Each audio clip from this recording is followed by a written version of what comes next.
Hi guys, welcome back to another video with Pratham Test Prep. This is your host Sanjeev Bhatia again with a new video on your legal affairs for your CLAT and AILET for 2022 and 2023. So if anyone is planning to give your CLAT in 2023, also these legal affairs update are very important for you. So don't forget to watch all of these videos if you are planning to give your CLAT in 2023. Now, the first thing that I always tell you, don't forget to hit on the like, share and subscribe button and make sure that you're hitting on the bell icon for regular updates on this channel. And also, if you are not a part of our Telegram channel, do make sure that you are subscribing to our Telegram channel under the name of CLAT@Pratham. Now, coming to the first news for the day without wasting any time is the Pakistan political crisis. Right now, if you have seen on 10th of April, Imran Khan term as Pakistan's prime minister ended after days of constitutional chaos in Pakistan, right? But there was no choice but to be voted out of the office or to resign, right? So he was stuck between these two choices that was there. And also, if you know that the overview of this problem started when the lower house of parliament will be meeting on 11th April to vote for a new acting prime minister of the country. In Pakistan, this is the first time that the no confidence motion against the prime minister of the country has been successful. Now, Imran Khan was elected as the prime minister of the country in 2018. Since its independence in 1947, no prime minister of the country has been able to complete a 5-year term in the office. So that is something which is pretty crazy. If you see that in our country, that has happened a lot of times, but in Pakistan, that hasn't happened a lot of time. So how was Imran Khan voted out basically? So he was voted out after he blocked a similar attempt earlier.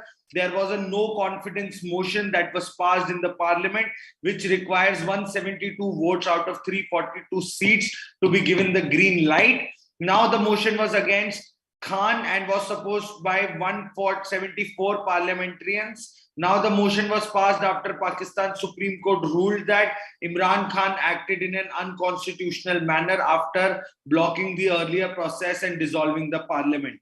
So on 7th of April, if you see on 2022, the Supreme Court restored the country's parliament after it was dissolved by President Arif Alvi on the recommendations of Imran Khan. Now, Khan has accused the opposition comprising with the US to depose him and urged his followers to protest against its removal. So you can see there has been a dirty game that has been going on in Pakistan for a long period of time now. But they have a sad state of scenario in politics because their PM is into the questioning now, right? Now, coming to the next part is that what led to the downfall of Imran Khan. Now, Pakistan Tehreek-e-Insaf, the PTI party, had lost the support of its allies. This denied Khan the majority that was needed to defeat the vote of no confidence, right? So there's no confidence that the parliament has presented, and if there is not equal amount of votes that is needed, then he'll not stay as a PM. Now, outside the parliament, he also lost the support of country's military, and also the opposition had earlier alleged with the military support that Khan won the election in 2018. Now, the fallout of military led to the over-appointments of senior officials and other policy decisions. Also, the opposition party, that is the PML/N, that is Nawaz, and the Pakistan's People Party, that is the PPP, increased their efforts to oust Khan as the prime minister of the country. And the allies also started getting against him, along with deepening economic crisis in the country led to his removal, because you know there were a lot of policies by China that was taken in by Khan, and he was trying to manipulate the country on those policies and has led the country into a deeper hole of debt from China, right? If you have seen any documentaries, most of the roads in China, China is building in Pakistan, all the roads, major national highways that are there in Pakistan are being repaired by China, by their own money, putting their own money and giving Pakistan debt to do the same. So that's how it is going on. So there are a lot of things that are happening in Pakistan regarding the economic crisis, and deepening that hole for them is China. So definitely there are a lot of things on stake if you are looking at this scenario of Pakistan. Now coming to the next part, that is the Weapons of Mass Destruction Amendment Bill that is being passed in the Lok Sabha. So the name of the bill is Weapons of Mass Destruction and Delivery Systems, right? Prohibition of Unlawful Activities Amendment Bills of 2022. The bill has been passed to amend the Weapons of Mass Destruction and their Delivery System Act of 2005. Now, in this accordance, India's international commitments, the amendment bill was passed to prohibit the financing of spread of weapons of mass destructions and their delivery systems. Now, in 2005, the act provided with the transport, manufacturing, and transfer of weapons of mass destruction and their delivery system. Now, what was the reason for amending this act? Why did they amend this act? What was the reason behind it? Now, the amendment of the act was necessary, as in recent times, the various regulations that are in place are related to weapons of mass destruction. Now, on the international front, and the profiling by international organizations have also increased. The financial task force also had sanctioned the financing of weapons of mass destruction and their delivery systems profiling.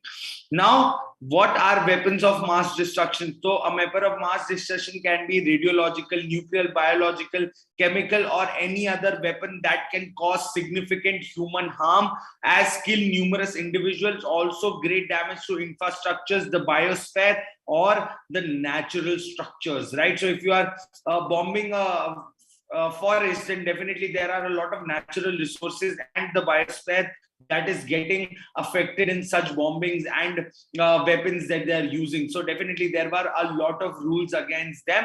So because of all this, India has also led to creating this amendment and also taking it very seriously, because of the international organizations also are creating a lot of proliferation. So that is something which is very important for them. Now, what does India's 2005 Act says about the definition of weapons of mass destruction? Now, these act, biological weapons, has been defined as the weapons that are specially designed to various toxins or agents for hostile purpose or doing armed conflict. The act defines chemical weapons as weapons that are used to cause death and destructions using toxic chemicals. Now, there were a lot of protocols that were there to control the use of mass destruction, weapons of mass destructions. There were some treaties like Geneva Protocol in 1925, which banned the use of biological and chemical weapons also. Now, the Chemical Weapons Convention of 1992, the Biological Weapons Convention of 1972, which bans chemical and biological weapons also. There were two treaties that were signed and ratified by India also. Now, the Comprehensive Test Ban Therapy and the Nuclear Non-Proliferation Treaty regulates nuclear weapons, right? So now these are the kind of acts and how weapons of mass destructions are being controlled in the country. Now, the Indian Arctic Bill features. Now, there's the Indian Arctic Bill of 2022, around 40 years after the country had first signed the Arctic Treaty. The bill has been introduced to monitor and regulate activities at its research stations that are located in Antarctica. Now, what is the key feature of this bill? They aim to regulate the activities and visits to Antarctica, as well as potential disputes that can arise amongst these nations that are present on the continent. Now, bill has been presented and prescribed penal provisions for certain violations, and also under this bill, the jurisdiction of Indian courts has been extended to Antarctica, and it has been allowed to investigate and trial crimes that are committed on the continent. Okay, now an Indian expedition to the Antarctica or conducting certain activities on the containment or is prohibited without permit from the committee that has been set up by the government.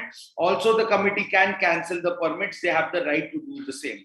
Now, as the countries have been allotted a quota of fishing in this region, this bill provides guidelines for commercial fishing in this region by India, and also there are strict guidelines that have been passed in accordance to international laws that are there, international maritime laws that have been set up.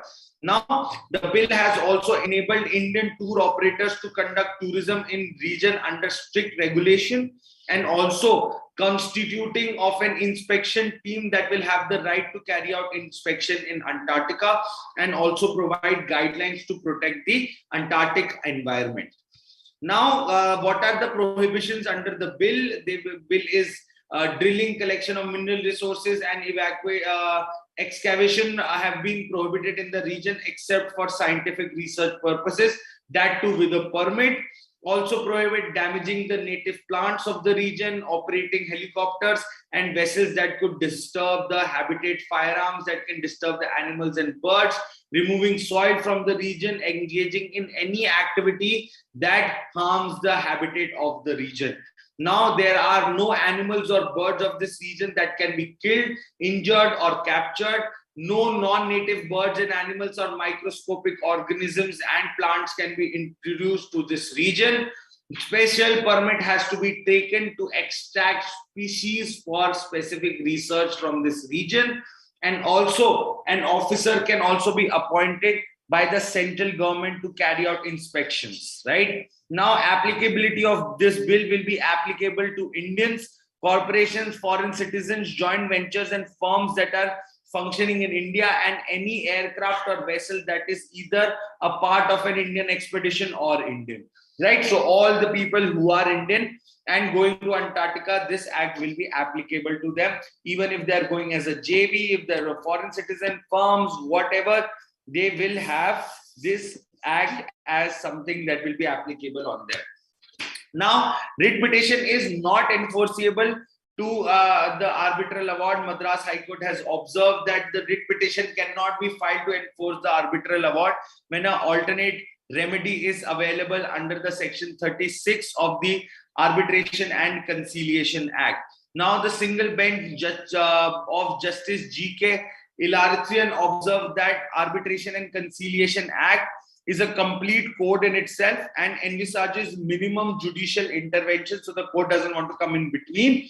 If further observed that if the courts are allowed to interfere beyond the permissible lines, agar court ko allow kar dete beyond permissible lines, then the efficiency of the arbitration as an expeditious process of dispute resolution will be dismissed. So agar वो इसको allow कर देते, अगर वो arbitral award को challenge करने का allow कर देते, तो arbitration and mediation that is outside the court settlement process, फिर उसका कोई मतलब नहीं रह जाएगा. So that's why they are not allowing this writ petition against the enforcement of the arbitral award. Now, coming to the last case, that is the right to speedy trial does not protect any accused from all prejudicial effects caused by delay. Now, there was a recent case in Andhra Pradesh High Court that remanded back the trial court for a trial of a case even if there's a delay, and the accused cannot be protecting from all prejudicial effects under the right to speedy trial unless actual prejudice has been caused to him. Its core concern is impairment of liberty, and also possibility of prejudice is not enough. Actual prejudice has to be proved, right? So uske liye bhi ek proof hona chahiye. Now, Justice Tarla Rao has relied on the Apex Court of State of Rajasthan versus Iqbal Hussain, and they said that right to speedy trial does not protect an accused from all prejudicial effects caused by delay. Possibility of prejudice is not enough, and actual prejudice has to be proved in this case. The court hence denied and declined the interference with the order of the appellate court and dismissed the criminal revision petition of that person. So this was a very straightforward thing that has come out on right to speedy trial. So this is it for today from my end, guys. I hope you were able to understand something new about the Indian Arctic and weapons of mass destruction and things that are coming up. all across the world and about the political crisis of Pakistan. So these were some of the recent updates of the week, and I've tried to compile them all for you. So thank you for joining this live session. Do take care of yourself and don't forget to wear your mask and use your hand sanitizers and also maintain social distancing. Thanks for joining this live session. Take care of yourself and hope to see you all again in a new session on Wednesday, the same place and same time. Thank you guys. Take care of yourself and have a nice day ahead.